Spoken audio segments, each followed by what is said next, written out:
Hi, this is Penny from Holistic Liberty at holisticliberty.net. I wanted to tell you about my last camping trip. We actually left on Friday, July 24th and returned on Sunday, July 26th. And by we, it's not just Bill and I this time. We took my daughter and her fiance. And because they were rookies as far as camping as adults, they didn't know that there's a big difference from that in camping as children. There was a lot that we had to show them. So I never really pulled out my Amazon Prime video. I never took any videos of the camping trip. However, when my daughter pulled out her phone and started snapping pictures, I decided to pull out my phone and also start snapping pictures. What you're about to see is our camping trip on pictures. And pictures say 1,000 words, or 1,000,000 words, or several words.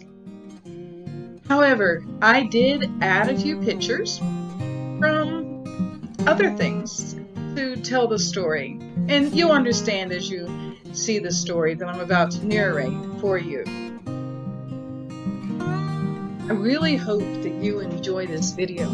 In the beginning, of course, we had to pack up the Jeep. As you can see, we got it pretty full. And then we were fortunate to be able to shut the door on that Jeep. I'll show you all around the Jeep.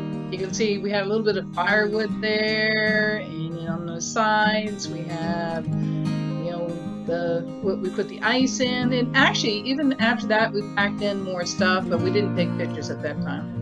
You're going to see the Jeep later in the story because we're going to use the same scene for closing because I didn't take pictures of the Jeep then. For some reason, though, I have some creamed corn in this.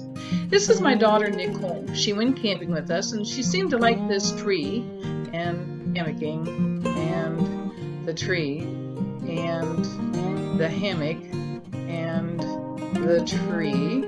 She took pictures of the tree and the hammock. Well, I took pictures of that, and the tree, and that's what she seemed to like and enjoy in this camping trip. Did I mention she likes the hammock also? This is Brandon, but we didn't get very good pictures of Brandon. Basically his back and his side.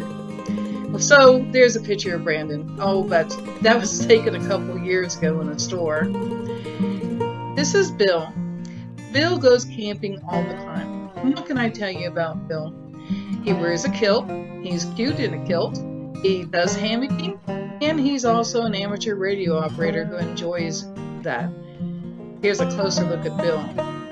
By the way, my daughter took that picture, and I'm going to have a little talk with her about admiring his knees too much. You can see in the distance there's a hammock between trees, and the trees are like too close for a hammock. See, a little better picture there. You know that hammock that my daughter loves hanging around in so much? Well, Bill actually did that on purpose. One of the reasons he did that is because I wanted to check my hammock chair, and he wants to see if I like it. And also, so that my daughter could lie around. But if Bill had his rathers, he would rather be doing amateur radio. This was taken at the last camp that we went to when it was just him and I, and he was doing field day. As you can see, he really enjoyed himself there. There are similarities between Bill and Brandon. For instance, Bill is a heathen, which heathens are Vikings that worship Norse gods, and Bill's favorite god is Thor. Where Brandon happens to like Marvel Comics, and he happens to like Thor. No one bothered taking a picture of me this trip, not even me, just my feet, and there's my foot. So I decided to take some pictures from another camping trip that I've been on that you may even recognize, like that one there. And I've taken pictures from other sources. So what can I tell you about me? Well, I would say that I am spiritual, not religious. Used to be religious at one point, but it doesn't really work for me at this time. Although I do remain very spiritual, and I love being in nature, and nature does help my spirit. It helps my connection with nature, with the world, with awe, and helps me get to know myself and my own inner truth.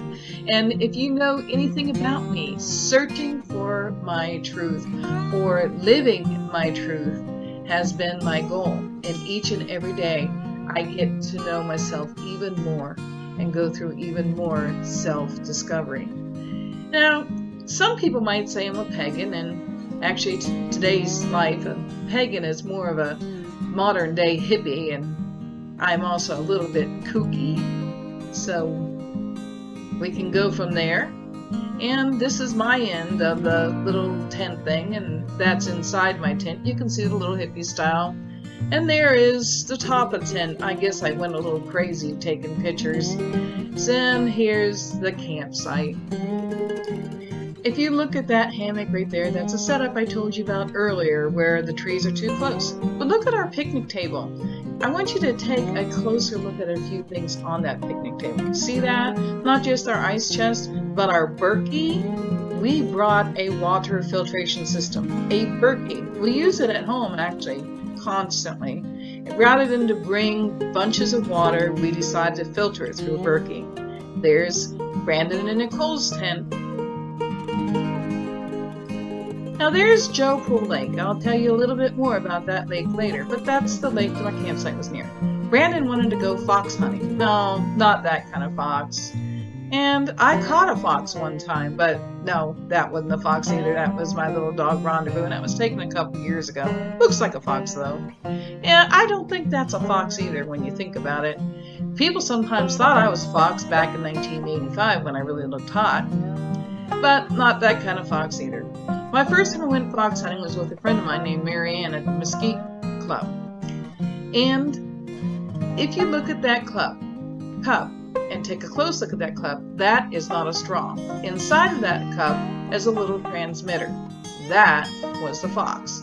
Second time I went fox hunting was at the Sasha Amateur Radio Club on my birthday when I built a antenna made with a tape measure, believe it or not. And I took my tape measure antenna, Yagi, looked for a fox and couldn't find it. They hid the fox under this little cone, those kind of cones that they use in streets and parking lots. Can't show you a picture of that because I cannot find it. RWK often puts out foxes on the weekends. This is Fox 1. It's a 2-meter fox. Makes this noise like... I'm not doing it right. Anyways, then they put out another fox that we lovingly call Wheatley. Now, Wheatley is only a 70-centimeter fox. So, Wheatley has a British voice. It's some kind of a character from some kind of a game or something like that. And it's a bit of a smart, you know what. But since it's only 70 centimeters, its antenna isn't quite as big as Fox 1. Poor Wheatley.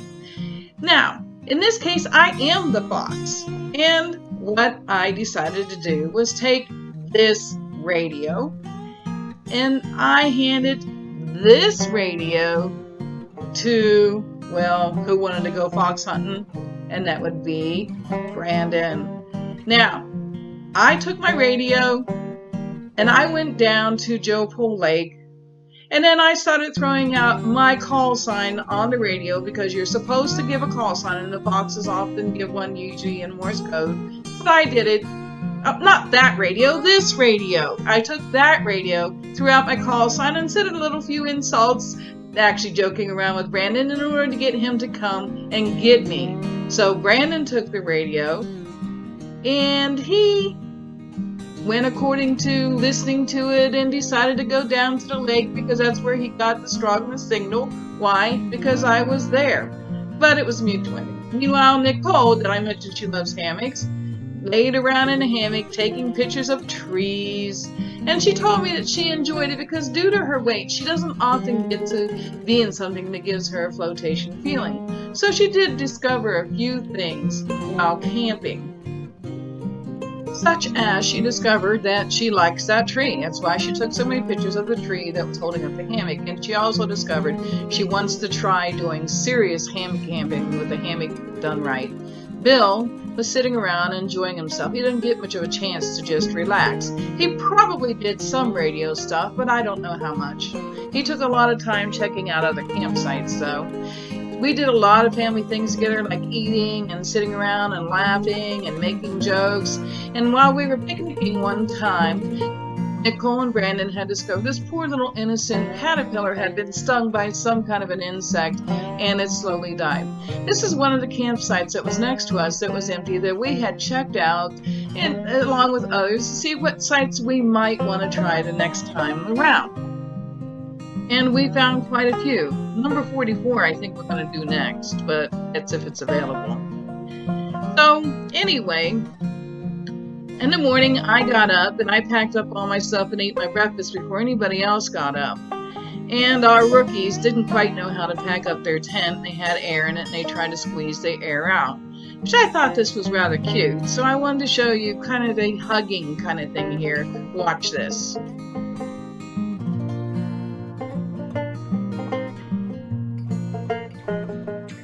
Isn't that adorable? So we ended up packing up the Jeep and we went back home. And like I said, I was going to show you the other pictures because I didn't take any of us packed up the Jeep later. And of course, we don't have that firewood anymore because we burned it making one of the meals. And the cream style corn, the story behind that is I took that picture, sent it to Nicole and Brandon on the day that we left for camp. I made salad and my daughter made jambalaya. And Brandon made cornbread, and I wanted to let them know that I had corn to add to the cornbread. So, Bill, meanwhile, he was working, and then after he got home from work was when we left to go to camp. So thank you for watching. I hope you enjoyed this video. Please be sure to give a thumbs up. And also, be sure to subscribe and hit that bell notification thingy while you're at it. Thank you, and have a blessed day.